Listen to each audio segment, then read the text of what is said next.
Քրիստոս հարյավ իմերելոց, օրհնյալ է հարությունը Քրիստոսի, մեզ և ձեզ մեծ ավետիս։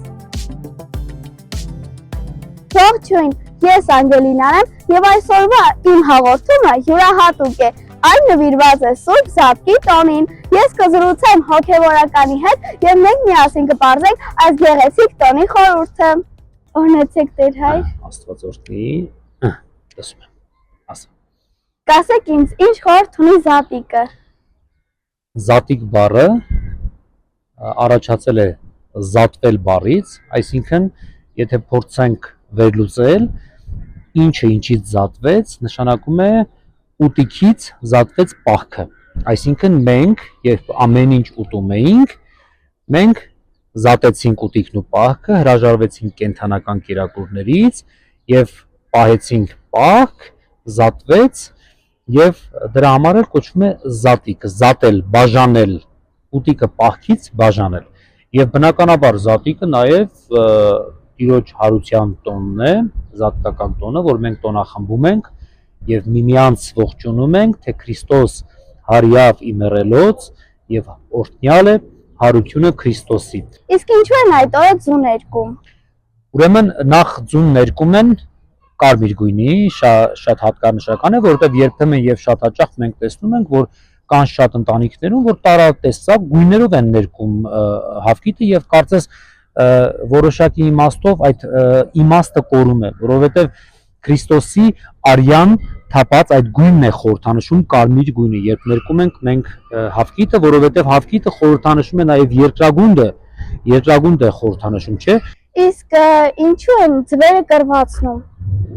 Սա գեղեցիկ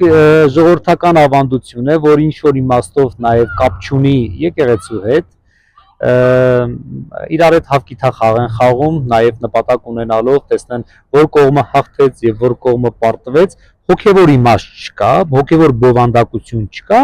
բայց գեղեցիկ ավանդաբար մի միջոցառում է, որ ընտանիքներում արվում է, նաև խորհուրդը ունենալով զատկական տոնը։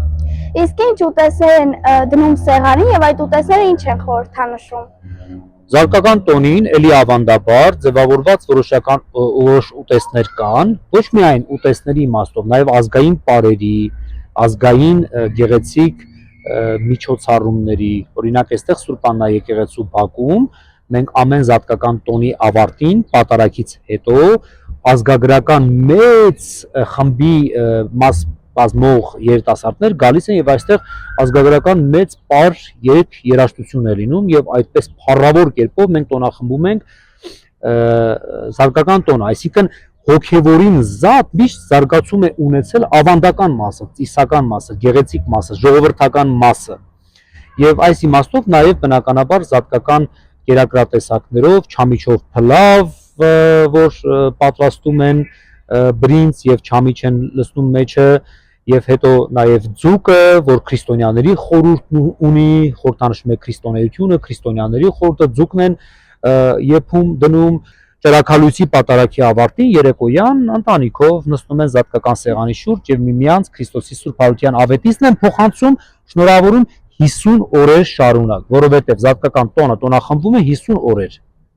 Շատ շնորհակալություն Տեր Հայր այս բովանդակալից զրույցի համար։ Ապրես դու, Աստված օրհնի քեզ։